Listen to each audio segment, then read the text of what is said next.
que ça. Terminons sur... continuons. Puis donc, après ces sacrifices-là, c'était toujours la même histoire en fait. Il venait, il repartait, c'était pas terrible. Pour moi, en tout cas, c'était pas ce que je voulais, parce qu'il n'avait toujours pas divorcé. Et juste une petite question. Oui. Il venait, il repartait, il faisait la même chose avant les sorciers et tout ça. Il était un peu plus amoureux, on va dire, mais il voulait toujours pas la quitter. Il y avait quelque chose qui l'en empêchait.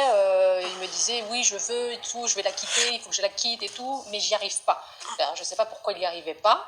Moi, ça me rendait folle, quoi. Je savais pas pourquoi il pouvait pas. Alors...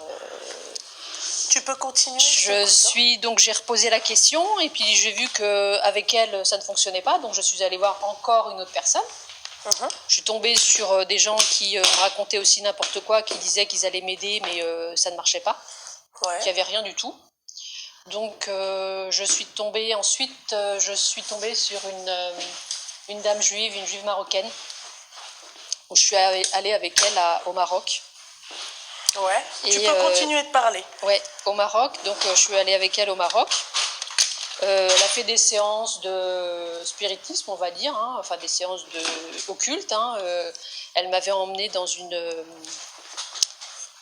espèce de, je veux dire chapelle, parce que c'était pas une mosquée ou quoi que ce soit, c'était une petite chapelle. Et là-bas, elle m'avait allongée sur une table, et durant la séance, où ils étaient 3, et durant la séance, je sentais comme si quelque chose me touchait les pieds, tu vois, comme j'étais allongée. Ça commençait par les pieds, qui remontait, ça me touchait, donc j'étais complètement transie de peur. Et vraiment... Ça, c'était au Maroc ? Ouais, c'était au Maroc. Au Maroc. Et elle a fait... Il faut vraiment, excuse-moi ma chérie, être tapé du cerveau pour aller jusqu'au Maroc et faire tout ça.